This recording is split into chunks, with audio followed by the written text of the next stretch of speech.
Hi welcome to యోగ సూత్ర.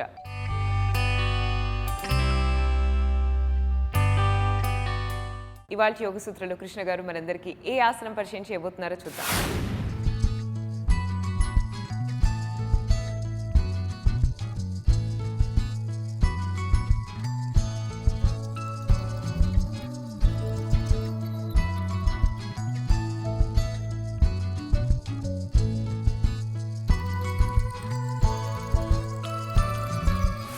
నమస్తే. ఈరోజు యోగా సూత్రాలు చేసే ఆసనం పేరు పలక అంటే ప్లాంక్. ప్లాంక్లో మనం పొట్ట కండరాలపై బాగా ప్రభావం పడేలాగా చూస్తూ గోడ సహాయంతో ఈ యొక్క ఆసనాన్ని మనము చేయబోతున్నాము. ఇక్కడ కొంచెం హోల్డింగ్, కొంచెం మూమెంట్ రెండు ఉన్నాయి. ఎలా చేయాలో చూసే ముందు మనము బాగా వార్మప్ చేసుకోవాలి. ప్లాంక్ పాస్చర్ ఒక బ్యాలెన్స్ పాస్చర్, సంతులాసన ఒక బ్యాలెన్స్ పాస్చర్. ఈ బ్యాలెన్స్ పాస్చర్లో మనము మన శరీరంలో ఉండే చాలా కండరాలని ఎంగేజ్ చేస్తున్నాము. ఏ కండరాలు? భుజంలో ఉండే కండరాలు, అప్పర్ బ్యాక్లో ఉండే కండరాలు, ఈ మిడిల్ బ్యాక్లో ఉండే కండరాలు, పొట్ట కండరాలు, పృష్ఠ కండరాలు, తొడ కండరాలు. ఇన్ని కండరాలపై బాగా ప్రభావం పడాలి అంటే ఈ యొక్క పాస్చర్లో మనము కండరాలని బాగా ఎంగేజ్ చేయాలి. కండరాలని ఎంగేజ్ చేసినప్పుడు మన శరీరంపై మంచిగా ప్రభావం పడుతుంది. ఈ కండరాలని మనము బాగా స్క్వీజ్ చేసి హోల్డ్ చేసినప్పుడు ఈ యొక్క పాస్చర్ చాలా ఇంటెన్స్గా అవుతుంది. ఈ పాస్చర్ మనం చేసినప్పుడు మనకు చాలా కష్టంగా భావిస్తాము. అయితే కష్టంగా భావిస్తాము కాబట్టి తొందరగా ఈ ఆసనం నుంచి బయటికి రావాలని మనకు అనిపిస్తుంది. కానీ బయటికి రావడంతో ఈ యొక్క ఆసనము పనిచేయదు. అలా కాకుండా నెమ్మదిగా మనము ఈ ఆసనాన్ని హోల్డ్ చేస్తూ ఆసనం చేసినట్టు అయితే చాలా మంచిది.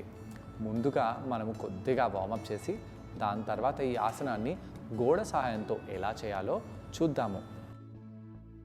హస్తాలని ఇలా కింద పెట్టేసి బ్యాక్ని రౌండ్ చేయండి. ఈ యొక్క బ్యాక్ని రౌండ్ చేయడాన్ని ప్రోట్రాక్షన్ ఆఫ్ షోల్డర్స్ అని అంటారు. అంటే షోల్డర్స్లో ప్రోట్రాక్షన్ చేస్తున్నాము. శ్వాస తీసుకుంటూ వదిలేస్తూ ఇక్కడ అలానే ఉండండి.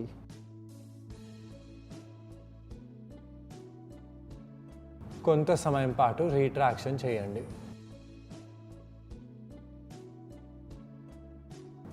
ఇక్కడ అలానే ఉండి మళ్ళీ ప్రోట్రాక్షన్ చేద్దాము. వీపుని ఈ విధంగా గుండ్రంగా చేయాలి.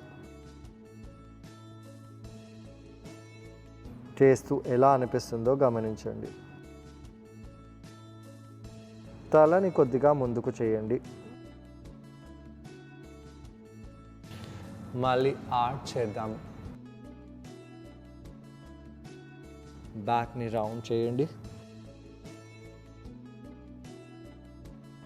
ఇక్కడ కొంత సమయం పాటు అలానే ఉండాలి. దాని తర్వాత ఇలా పలకలో ఉండాలి. పలకలో ఉండాలంటే కష్టంగా భావిస్తాము. ముందుగా అధోముఖ శ్వానాసనంలో వెళ్ళండి. హస్తాలని ఈ విధంగా ప్రెస్ చేయాలి. ఈ విధంగా పలకలో రావాలి. చాలామంది పలకలో నడుముని ఇలా పైకి కిందికి చేస్తుంటారు. ఇలా చేయకుండా ఇలా పైకి చేయండి. ఇక్కడ కొంత సమయం పాటు ఉండి మోకాళ్ళని కిందికి తెచ్చేసేయండి. శ్వాస తీసుకుంటూ శ్వాసని వదిలేస్తూ కావాలంటే భుజాలని ఇలా గుండ్రంగా చేయవచ్చు.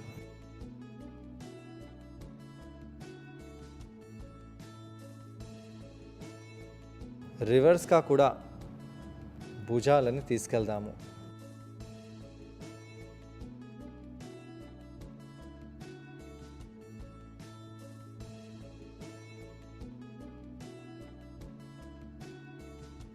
ఎలా అనిపిస్తుందో గమనించి మళ్ళీ అధోముఖ శ్వానాసనంలో ఉండండి.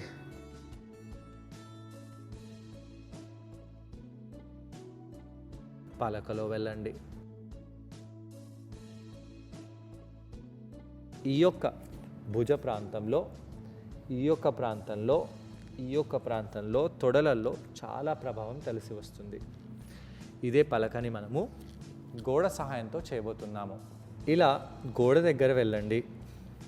ముందుగా మడమలని ఇలా పైకి పెట్టేసి అధోముఖ శ్వానాసనం చేద్దాము. అధోముఖ శ్వానాసనంలో కొంత సమయం పాటు ఉండాలి. ఉంటూ ఇలా కాళ్ళని వెనకాలకి చేసి ఈ విధంగా పలకలో రండి. ఎలా అనిపిస్తుందో గమనించాలి. పలకలో కింద చూడకూడదు, ముందు వైపు పై వైపు చూడాలి. మోకాళ్ళని కింద పెట్టేసేయండి. ఓ 10 సెకండ్ల నుంచి 20 సెకండ్లు మాత్రమే మనము ఈ పాస్చర్లో ఉండగలుగుతాము. అయితే ఈ యొక్క పాస్చర్ ఒకసారి 2 సార్లు కాదు, చాలాసార్లు చేయాలి. మళ్ళీ కాళ్ళని వెనకాలకి తీసుకెళ్ళి ఇలా పలకలో రండి. భుజ యొక్క భాగాలపై ప్రెషర్ పడేలాగా చూడండి. మోచేతులని ఇలా బెండ్ చేయాలి. మ్యాట్ ముందు లేదా ఇలా తలని పైకి చేసి చూడండి. మోకాళ్ళని కింద పెట్టేసేయండి. నెమ్మదిగా కొంత సమయం పాటు రిలాక్స్ అవ్వాలి. ఎలా అనిపిస్తుందో గమనించండి. శ్వాస తీసుకుంటూ శ్వాసని వదిలేస్తూ కొంత సమయం పాటు ఇక్కడ అలానే ఉండి మళ్ళీ హస్తాలని కింద ప్రెస్ చేస్తూ ఇలా పలకలో వెళ్ళాలి. ఈసారి పృష్ఠభాగాన్ని బాగా పైకి తీస్తూ పాదాలని దగ్గరగా తెచ్చిపెట్టాలి. పొట్టలో ఎలా అనిపిస్తుందో గమనించండి. ఛాతిని ఇంకా పైకి చేయండి. మోచేతులను కింద పెట్టేసి కొంత సమయం పాటు ఇలా బాలాసనంలో రిలాక్స్ అవ్వచ్చు.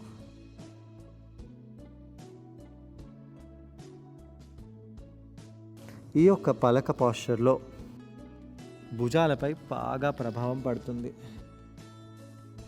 చేతులని ఇలా అని కొన్నిసార్లు ఈ విధంగా స్ట్రెచ్ చేయవచ్చు.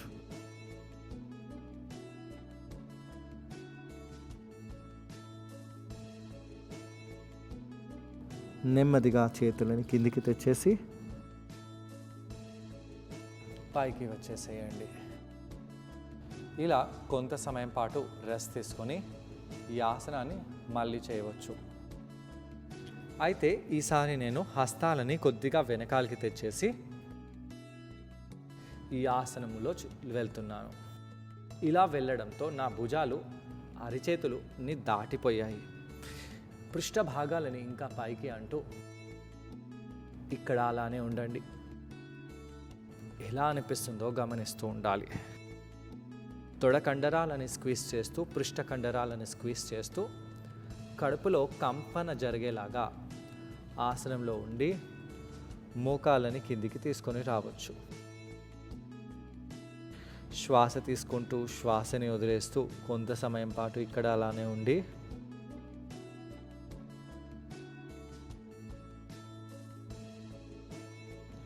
మళ్ళీ ఇదే ఆసనాన్ని చేయవచ్చు.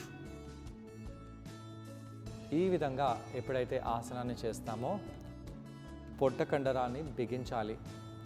భుజాలని ఈ విధంగా ప్రోట్రాక్షన్లో తీసుకెళ్ళాలి. అలానే తొడ ఇంకా పృష్ఠ కండరాలని కూడా స్క్వీజ్ చేయాలి. ఇలా చేయడం వలన ఈ యొక్క ఆసనంతో మనకు చాలా బెనిఫిట్స్ అనేవి లభిస్తాయి. ముఖ్యంగా ఇవన్నీ కండరాల ప్రాంతంలో స్ట్రెంగ్త్ అనేది పెరుగుతుంది, ఎండ్యూరెన్స్ అనేది పెరుగుతుంది, పొట్టలో ఉన్న కొవ్వు అనేది తగ్గుతుంది, పొట్ట కండరాలలో దృఢత్వము బలము అనేది కలుగుతాయి. యాప్ స్ట్రెంగ్త్, కోర్ స్ట్రెంగ్త్ అనేది పెరుగుతుంది. జీర్ణశక్తి అనేది బాగా మంచిగా అవుతుంది. ఈ ఆసనాన్ని ట్రై చేయడానికి కృష్ణ గారితో పాటు నేను కూడా జాయిన్ అవబోతున్నాను.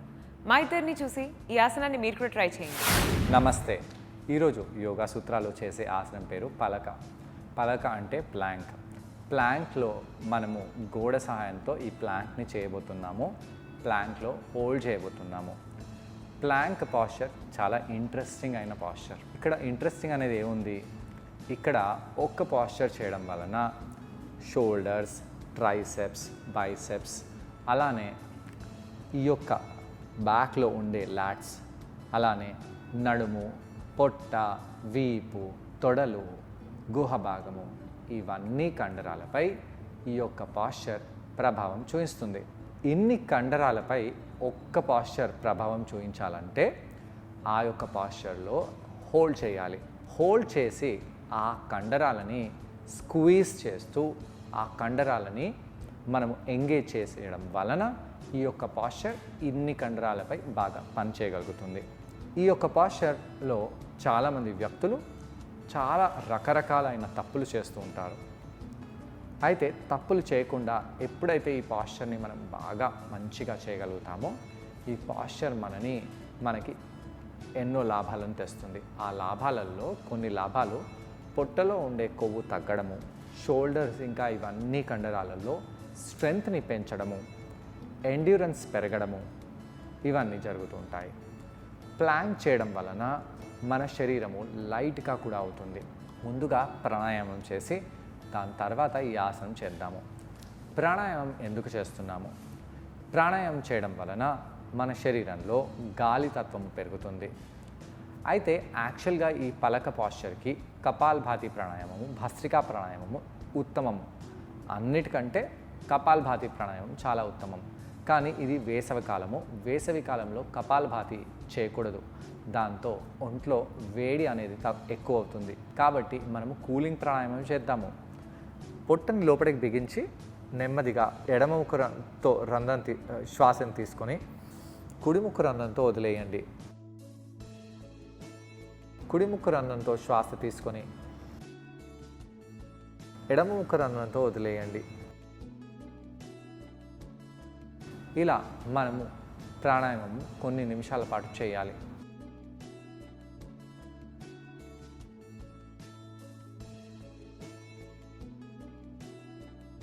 ఇలా ప్రాణాయామం చేసేటప్పుడు పొట్ట కండరాలని బిగించి పెట్టండి. పొట్ట కండరాలను బిగించడాన్ని ఉడియాన బంధం అని అంటారు. ఈ ఉడియాన బంధాన్ని ఎంగేజ్ చేస్తూ మనం ప్రాణాయామం చేసినట్టు అయితే శరీరానికి లభించే ఈ ప్రాణము, ఈ యొక్క ఎనర్జీ మన శరీరంలో మంచిగా యూటిలైజ్ అవుతుంది. మ్యాక్సిమంగా ఈ యొక్క ఎనర్జీని మనము యూటిలైజ్ చేయగలుగుతాము.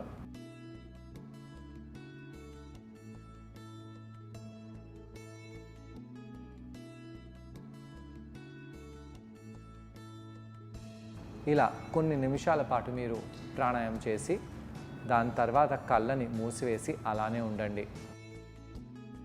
ఎలా అనిపించిందో గమనించండి.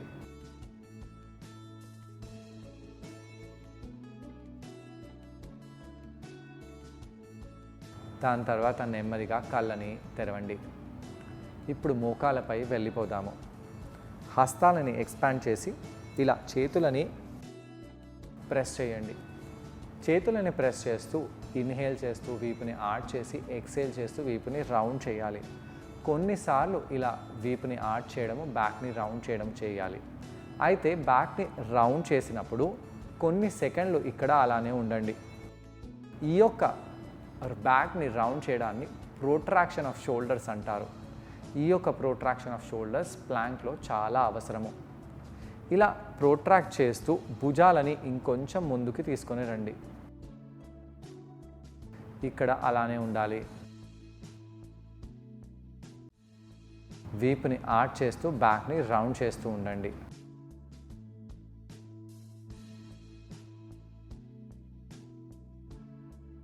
దీని తర్వాత నెమ్మదిగా మనము అధోముఖ శ్వానాసనంలో వెళ్ళాలి. అధోముఖ శ్వానాసనంలో కాళ్ళని బాగా ఆడించండి. ఇప్పుడు మనము పలకలో రావాలి. పలకలో వచ్చి మోచేతులని ఎల్బో క్రీజెస్ని ఒకదానికొకటి ఫేస్ చేసేలాగా పెట్టండి. పృష్ఠ భాగాలని బాగా పైకి అనండి. ఇక్కడ 10 సెకండ్లు వరకు హోల్డ్ చేయవచ్చు. మీతో అవుతే 60 సెకండ్స్ కూడా హోల్డ్ చేయవచ్చు. హస్తాలని కింద గట్టిగా ప్రెస్ చేస్తూ ఛాతీలో ఉండే ఆ కండరాలని లోపటికి బిగించాలి. ఇలా కొంత సమయం పాటు ఉండి ఆసనం నుంచి బయటికి వెళ్ళవచ్చు. గోడ సహాయంతో ఈ యొక్క పాస్చర్ చేద్దాము. వెళ్ళిపోయి అధోముఖ శ్వానాసనంలో వెళ్ళండి. మడమలు గోడపై ఉండేలాగా ప్రెస్ చేస్తూ అధోముఖ శ్వానాసనంలో కొంత సమయం పాటు ఉండాలి. హస్తాలని మంచిగా ప్రెస్ చేసి థమ్స్ని ఒకదానికై ఒకటి పాయింట్ చేస్తూ చూస్తూ నెమ్మదిగా పలకలో రావాలి. పలకలో వచ్చినప్పుడు చేతుల మధ్యలో చేతుల కంటే ముందు లేదా ముందు చూడవచ్చు. ఇక్కడ మనము భుజాలని కొద్దిగా ఎక్స్పాండ్ చేస్తూ మోచేతులని కొద్దిగా బెండ్ చేయాలి. గడ్డాన్ని ఇంకా పైకి చేయవచ్చు. అలా చేయడంతో పుత్తి కడుపు భాగంలో చాలా ప్రెషర్ పడుతుంది. పొట్ట కండరాలని బిగించండి. ఎలా అనిపిస్తుందో గమనించండి. ఇలా 10 సెకండ్ల వరకు ఉండి కిందికి రావచ్చు. ఇప్పుడు మనము మళ్ళీ పలకలో వెళ్దాము. ఇలా పలకలో వెళ్ళినప్పుడు భుజాలని బాగా ముందుకు తెచ్చేసి షోల్డర్స్ పై పెట్టాలి. ఛాతీని బాగా పైకి లేపండి. ఛాతీలో ఉండే కండరాలని లోపలికి బిగిస్తూ అప్పర్ యాప్స్ని లోపలికి పీల్చుతూ తలని ఇంకొంచెం ముందుకు తీసుకొని రావచ్చు. ఆ మడమలని గోడకి గట్టిగా ప్రెస్ చేస్తూ అలానే ఉండండి. ఎలా అనిపిస్తుందో గమనించండి. ఇలా ఆసనంలో మనము 10 నుంచి 20 సెకండ్లు, 20 సెకండ్ల నుంచి 30 అలా పెంచుకుంటూ ఉండవచ్చు. కిందికి వచ్చేసి రిలాక్స్ అవ్వండి. చూసారు కదండి, ఈ ఆసనం పేరు పలకాసనం. ఈ ఆసనాన్ని మనం గోడ సహాయంతో చేసాం. ఈ ఆసనం చేయడం వలన పొట్ట భాగానికి చాలా మంచిది. పొట్టలో ఉన్న కొవ్వంతా కూడా కరిగిపోతుంది. అలాగే మన కోర్ స్టామినా అనేది బాగా బిల్డ్ అవుతుంది. దీంతో పాటు షోల్డర్ మొబిలిటీ కూడా బాగా ఇంప్రూవ్ అవుతుంది. అలాగే భుజ కండరాలపై తీవ్ర ప్రభావం పడుతుంది. భుజ కండరాలు బాగా బలంగా దృఢంగా తయారవుతాయి. అలాగే థైస్కి, హిప్స్కి కూడా చాలా మేలు చేస్తుంది. పృష్ఠ కండరాలు కూడా బాగా స్క్వీజ్ చేయడం వలన బాగా బలంగా దృఢంగా తయారవుతాయి. వీటన్నిటితో పాటు మన జీర్ణశక్తి కూడా బాగా ఇంప్రూవ్ అవుతుంది. ఈసారి మనము పాదాలని కలిపి ఈ ఆసనం చేయబోతున్నాము. పాదాలను దగ్గరగా తెచ్చేసేయండి. మోకాలను దగ్గరగా తెచ్చేసేయండి. ఇప్పుడు మనము పలకలో వెళ్ళాలి.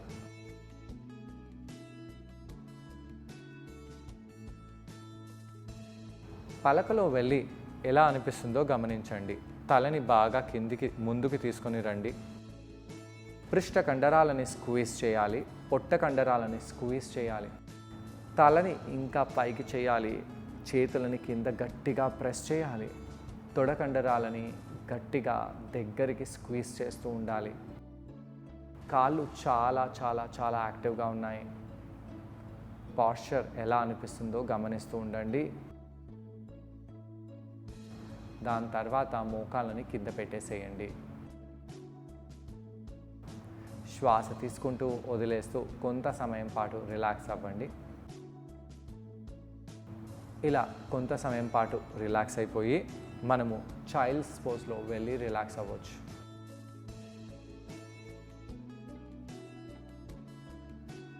మోకాలని దూరంగా చేసి చైల్డ్స్ పోజ్లో మనము రిలాక్స్ అవ్వచ్చు. భుజాలలో పడిన ఆ ప్రెషర్ని తగ్గించుకోవడానికి చేతులని వెనకాల తీసుకెళ్ళి ఇంటర్లాక్ చేసి ఆకాశం వైపు స్ట్రెచ్ చేయండి. అలా స్ట్రెచ్ చేస్తూ ఇక్కడే ఉండవచ్చు. చేతులని రిలాక్స్ చేసి ఇక్కడే రిలాక్స్ అయిపోండి. ఇలా కంటిన్యూ చేయడం వలన భుజాల కండరాలు, చేతుల కండరాలు, అలాగే కోర్ కూడా బాగా రిలాక్స్ అయిపోతుంది. మరి వాళ్ళ యోగ సూత్రాలు కృష్ణ గారిని మనం అడగబోయే ప్రశ్న ఏంటంటే, ఈ ఆసనం చేసేటప్పుడు మనమందరం ఎటువంటి జాగ్రత్తలు పాటించాలి? ఈ ప్రశ్నకు సమాధానం కృష్ణ గారిని అడిగి తెలుసుకుందాం. ఈ ఆసనం చేసేటప్పుడు ఎలాంటి జాగ్రత్తలు తీసుకోవాలి? భుజము, తొడ, పొట్ట కండరాలని మనము బాగా స్క్వీజ్ చేసి ఆసనం చేయాలి. ఈ ఆసనంలో తొందరగా బయటికి రాకూడదు. ఎక్కువ సమయం పాటు ఉండాలి. పొట్ట కండరాలపై ప్రభావం పడుతుందా లేదా ముఖ్యంగా అది చూస్తూ మనము ఆసనాన్ని చేయాలి. భుజాలు కనీసం మణికట్టుపై ఉండాలి. మణికట్టుని కొంచెం క్రాస్ చేసినట్టు అయితే ఇంకా చాలా మంచిది. ఈ విధంగా మనము బాడీ పార్ట్స్ని ఎంగేజ్ చేస్తూ ఈ ఆసనం చేసినట్టు అయితే మనకు మంచి లాభాలు కలుగుతాయి. సో చూసారు కదండి ఇవాళ ఎపిసోడ్లో పలకాసనం. మరి ఈ ఆసనాన్ని మీరందరూ తప్పకుండా ట్రై చేసి మీ కోర్ స్టామినాని బాగా బిల్డ్ చేసుకోండి. తిరిగి రేపు ఎపిసోడ్లో మరో ఆసనంతో ఇంకొన్ని బెనిఫిట్స్తో మనం మళ్ళీ కలుసుకుందాం. అంతవరకు టేక్ కేర్, బాయ్.